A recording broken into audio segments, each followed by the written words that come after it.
Hey there fellow travelers, Mark here with woltersworld, and today we're in my favorite city in Spain, Cordoba. And today we're going to talk about are the don'ts of visiting Cordoba. And yes, a few of my don'ts really do come off as do's, but I think you get the point after about 3,000 videos on YouTube. That's how we roll here. And I want to start with this. Don't even think about missing out on the Mosquita and the cathedral. So you see right there, that's the Mosquita and the cathedral. And what's cool is the history of Cordoba. The Moors were here and they had mosques all over the city. And one of the most beautiful mosques they had these beautiful double archways inside. And it was so beautiful that when the Reconquista came, they actually did I would call a twice baked potato.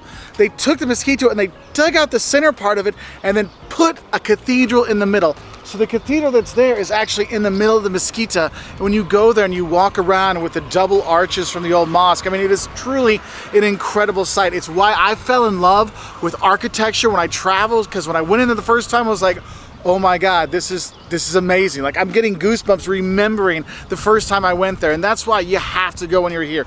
Don't pass up the chance to go to the Mosquita, okay? I mean, honestly, coming here with the Mosquita with these double arches, it's incredible. But then you walk in and then you just turn around and boom. The cathedral was built inside the Mosquita. It's incredible architecture. This is my favorite site to come to in Spain. So if you're in Cordoba, don't ever skip this, okay? Get the time ticket so you know you can get in. But yes, this is just incredible architecture, amazing.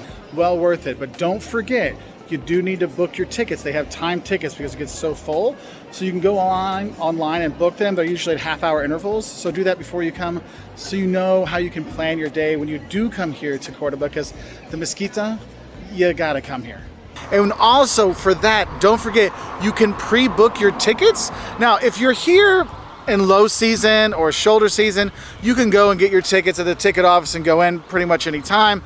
But if it's in high season or it's during the fairs, when they're coming here, the festivals, I do recommend booking your ticket a couple days before, just so you know you have the time slot to go in.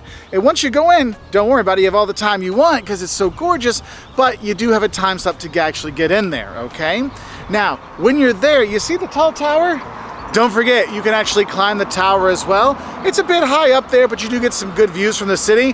I climbed it before when I was a little younger and a little thinner. Well, let's say a lot younger and a lot thinner, but it has some great views. So that's another thing. That's also a ticket you have to purchase separately to go up there. Now, when you do come here, probably the next historical building I'd recommend you go to is the Alcazar. And when I tell you about the Alcazar, I want to say this. Don't think you're going to the Alcazar to see the towers and the castle part of it, because when you go there, you'll see this big wall, and you'll see these towers, like, wow, I want to go climb up those. And you can, but that's not the best part of it. You go to the Alcazar to go see the gardens. Oh my gosh, the gardens are fantastic with the fountains and all the greenery that's there. You just want to wander around, and it's huge, and you can actually spend a lot of time just wandering around the gardens. It is gorgeous. And one little administrative don't for you. Don't think that the ticket office for the Alcazar and the ticket office for the Mosquita are right at the entrance. You actually have to walk a little bit to get there. You know, for the Alcazar, it's across the street on the little, like this little tourist stand there. If you're in the Mosquita, you can actually, it's not where you go into the Mosquita, it's in the courtyard that's there. And oh my goodness, the courtyard of the Mosquita with the trees and the fountains there, it's beautiful. You'll get tons of pictures there. We got it from the kids were little to this day. You're just gonna love that. But yeah, you might have to go a little bit if you want to get your ticket, you know, in person.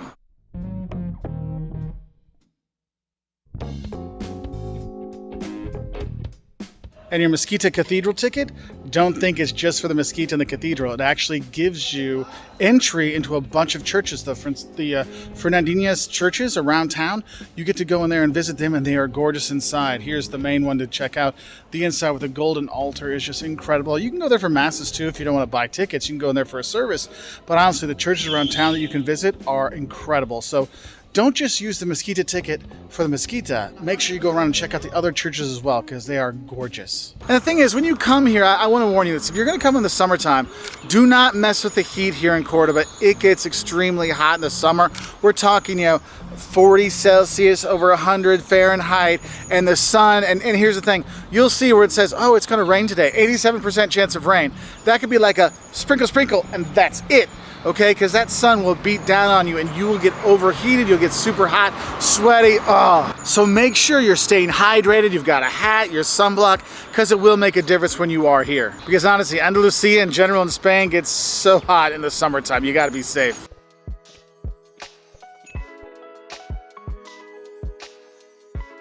Another tourist don't I have for you is don't forget about the Roman history that's here. You see the bridge right there? Yes, the Roman bridge. You can go across that. You can walk across it. You get beautiful views of the city. And at this end, there's the Calahorra Tower that you can go up. Inside, they have exhibits on a few of the different floors, so you can kind of see some of the history of Cordoba, which is nice. But then when you get to the top, you actually can have a great view over the bridge and of the city. I mean, there's a lot of viewpoints you can go here. There's rooftop bars as well. Like there's a hotel behind me where I'm filming. You can go up there and have a drink and have a great view of the city as well. But the thing is, the Roman history isn't just limited to the bridge. There's also a Roman temple they found that have actually dug up, and you can see the spires. And that's more in the more newer part of the city where you can see some of the cool newer architecture, and there's some more tapas bars over there. So that is nice. And speaking of, since that's a different neighborhood, I think the next don't I have for you is don't think it's just the Juderia neighborhood that you should go to. So the Juderia is the old Jewish quarter where you have all these little lanes, and don't be surprised if you get lost in Juderia. It's okay, you will find your way out. But this city definitely has a definite neighborhood vibe to it, because you have the Jewish quarter where a lot of tourists like to be at the Juderia, but then you can explore up more by the Alcazar if you're over there. If you go on the outside of the city walls, you have this beautiful park that's there to kind of get away from the heat. You can go and check along that, walk along the city walls there, that's nice. So when your group is getting tired of debating where you want to eat, I do recommend, if you are here, don't pass up the Mercado Victoria. Here it's, you know, by that side park I was talking about outside the historic center. You can go here, there's tons of little kiosks in there, so if you want to get tapas, they have that. If you want to get a full Spanish meal, they have that. They have good pizzas, they have Mexican food, they have Chinese food. There's all kinds of different things in there, so if you're getting tired of everyone has to kind of agree on the things to eat, this is a nice little place to stop when you are here in Cordoba, okay?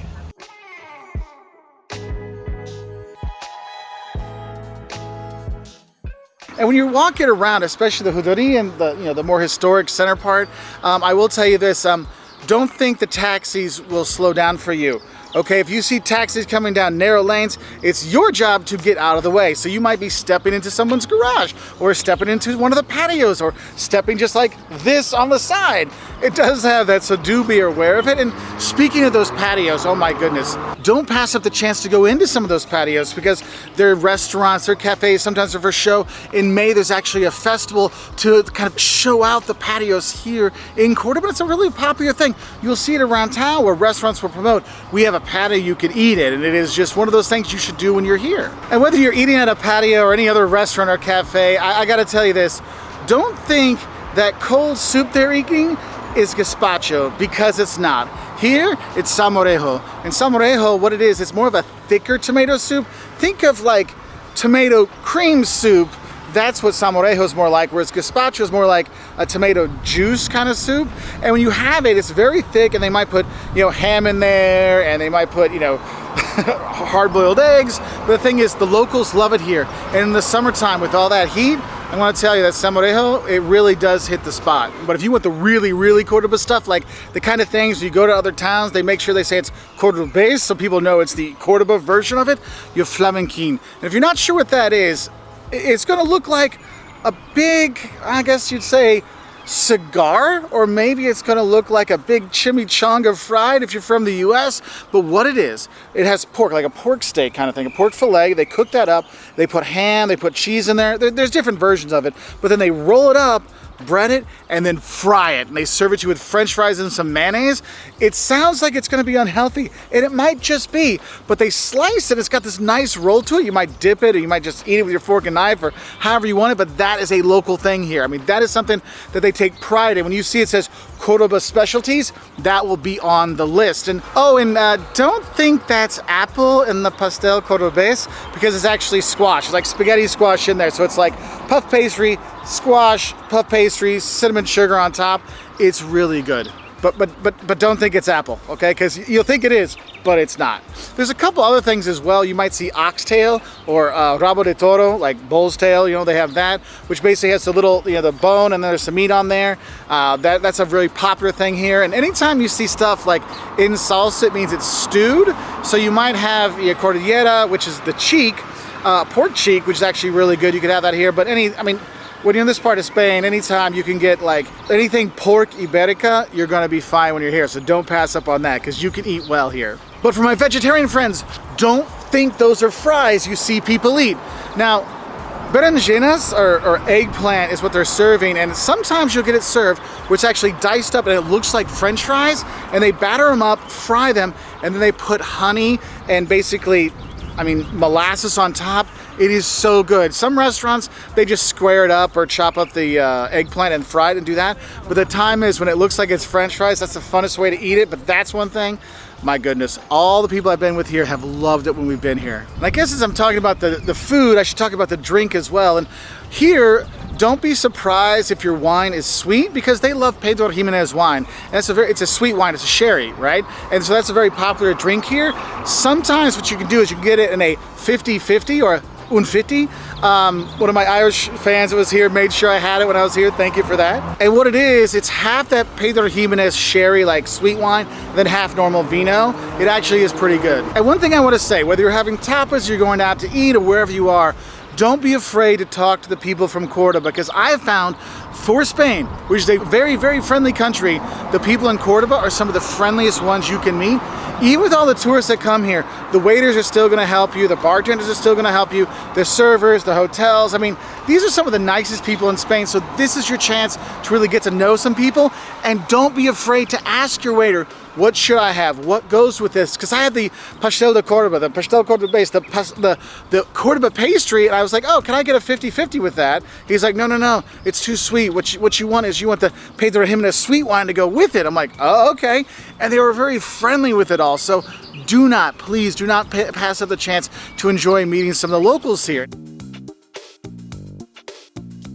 Another don't I have for you is just dealing with the month of May, and that is, don't forget all the festivals that go on in May here in Cordoba. The biggest one is about the festival of the patios, and basically the patios inside those buildings that you go and eat at, people open up their private ones so you can do tours and check them out. That's really cool. That's near to the beginning of May. And then the last week of May, you've got Feria, which is out here at the fairgrounds by the stadium. And there's all kinds of food, events going on, people dressed up. It's a great time. So May, a fun time to come, because also it hasn't gotten crazy hot yet. So have fun here in Cordoba. I'm gonna go into the Feria. Bye.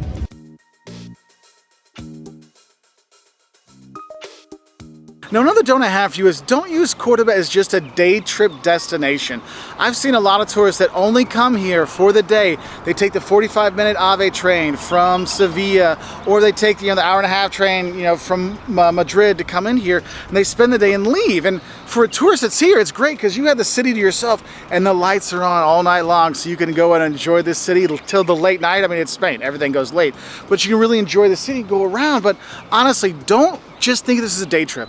We've come here, I've stayed here for the last 8 nights. I'm staying another night because I love it so much, and you will too. So don't think it's just that quick day trip. It can be. I mean, if you're already set for Sevilla, you're set for Madrid, I can't think of a better place for you to go than coming here to Cordoba to see all these things.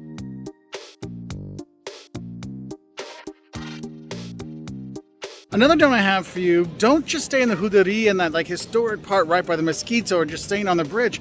Make sure you explore more, because even if you're coming over to the Plaza de la Corredera, where I am at now, you really feel like you're back where the locals live, where the locals eat, all kinds of stuff. There's plenty of restaurants that aren't just in that Huda, the historic part. There's more historic parts than just the windy road thing. So make sure you do go out and enjoy, because honestly, you're coming to a place like this, you have a better chance of meeting the locals, hanging out with them, practicing your Spanish, and just having a good old time. So don't just stay in that one little part of the historic part.